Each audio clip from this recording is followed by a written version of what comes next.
Hai, balik lagi dengan gue Bayu Tabusala di Ekonom Pemalas. Kali ini gue mau bahas sesuatu yang gue lihat ketika gue lagi seneng-senengnya bouldering. Bouldering itu apa? Bouldering itu tuh sebenarnya salah satu cabang dari wall climbing. Gue sebenarnya nggak tahu juga ini. Jadi penjelasan simpelnya salah satu cabang dari wall climbing. Jadi kalau misalkan lo lihat wall climbing itu ada yang namanya top rope. Top rope itu kayak lo pakai tali, terus udah gitu lo manjat setinggi tingginya. Intinya kayak gitu. Ada yang kedua itu ada yang namanya problem solver, interval namanya sebenarnya. Jadi lo cuma dikasih titik awal, lo mesti cari titik akhir misalkan di pojok kanan atas gitu. Lo mesti cari jalan gimana cara sampai pojok kanan atas dengan cara apapun itu. Yang ketiga itu adalah bouldering. Bouldering itu tuh sebenarnya kalau misalkan lo ngelihat di wall climbing tuh banyak banget tuh, ada yang batunya banyak. Nah itu sebenarnya adalah dikasih tahu tangan kanan lo di mana, tangan kiri lo di mana. Kaki lo cari sendiri. Cuman yang pasti adalah tangan kanan dan tangan kiri itu bergantian di antara batu-batu tersebut. Dan itu dikasih tunjuk ada posisi-posisinya. Dan itu ada levelnya juga. Di wall climbing itu ada levelnya, ada level 1 sampai entah berapa. Ada yang menggunakan VO1, VO, V1, V2, V3 sama V4 atau berapapun itulah. Nah, kemarin gue bener-bener kayak satu kelompok dengan satu orang yang pengen menaklukkan level 4 gitu. Gue sendiri gue bisa bilang bahwa gue kayaknya level 1 menuju level 2. Kemarin sempat mau dari level 2 ke level 3, tapi ternyata ketika lagi latihan posisi gue banyak banget yang salah, akhirnya gue turun level dulu. Nah, dia 4 level di atas gue. 4 level di atas gue dengan masalah yang sama, dengan postur tubuh yang berbeda, dengan jenis kelamin yang berbeda, dengan kekuatan yang berbeda-beda pula gitu, dengan pengalaman yang benar-benar berbeda. Ada yang 5 bulan, ada yang setahun, ada yang 8 bulan dan segala macam.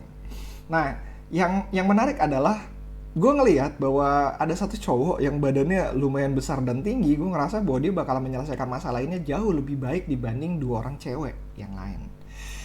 Ternyata enggak. Ternyata dia punya masalah juga terhadap bouldering tersebut. Kenapa? Ternyata tubuhnya yang tinggi itu menyebabkan dia stuck pada satu tempat tertentu. Di mana tempat ini, kalau misalkan bisa dilihat, posisinya tuh harus membuat dia lebih jongkok. Satu, lebih jongkok dan lebih meringkuk. Karena posisinya itu kayak apa ya? Kayak terbatas. Dan tubuh dia yang besar itu menyebabkan dia nggak bisa mendapatkan posisi yang enak di tempat yang terbatas tersebut. Itu sebenarnya adalah satu hal yang menarik, di mana gue ngerasa bahwa yang kita pikir sebagai kelebihan yang dimiliki orang lain itu tuh sebenarnya bisa menjadi bumerang bagi orang tersebut gitu. Dan gue ngelihat ada satu orang lagi, temennya orang ini, cewek, badannya lebih kecil dan nggak kelihatan ototnya dan segala macam, itu jauh lebih gampang untuk melewati tempat tersebut. Dan tentu aja di tempat yang lain dia cenderung lebih sulit, dia harus posisi kakinya berubah dan segala macam. Nah, gue ngerasa bahwa kadang-kadang apa yang lo anggap kelebihan dari orang tersebut itu ternyata sebenarnya bisa jadi di satu tempat atau satu masa tertentu itu bukan kelebihan, tapi bisa jadi kekurangannya dia. Nah, sama halnya kayak kalau misalnya kita pengen punya goals investasi, misalkan memiliki uang $1 juta, atau bukan duit lah, dalam hal ini misalkan freedom of choice, dimana lu bisa keluar dari pekerjaan lu, atau istilahnya fuck you money lah gitu. Jadi lu bisa ngomong sama bos lu, fuck you, gue mau keluar dari kantor ini, gue mau mengerjakan apa yang gue pengenkan gitu. Karena kita ngomongin freedom dalam hal ini. Orang-orang yang punya anggap kita punya 2 karakter lah, punya 2 karakter. Satu adalah orang dengan karyawan tapi dia generation sandwich.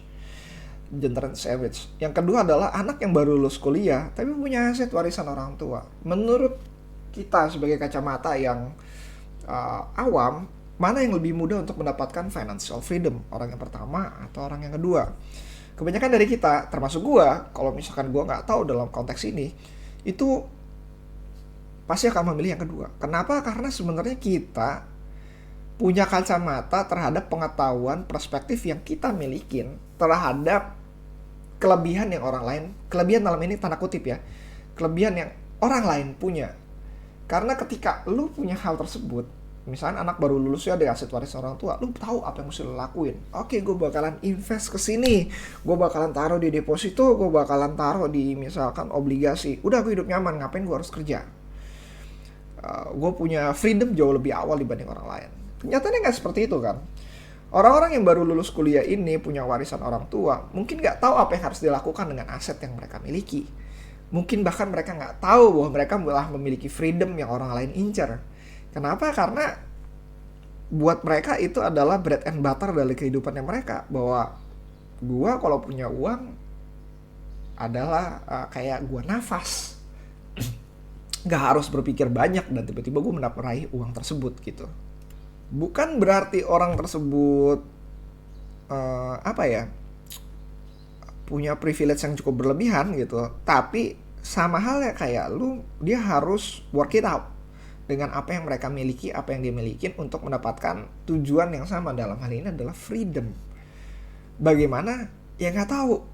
Kalau lu karyawan tapi generation sandwich dan lu sadar diri dengan hal tersebut dan lu punya pengetahuan tentang investasi, lu punya pengetahuan tentang pengelolaan uang, lu cuma butuh duit untuk duit yang lebih banyak sehingga lu bisa kelola, sehingga lu bisa keluar dari generation sandwich tersebut. Berbanding terbalik dengan anak yang lulus kuliah ini, dia punya duit tapi dia harus work it out. Bagaimana cara berinvestasi yang benar? Bagaimana cara gue menemukan instrumen yang pasti? Bagaimana gue harus mengelola uang gue sehingga gue gak akan habis ketika gue spending sampai gue mati nanti gitu.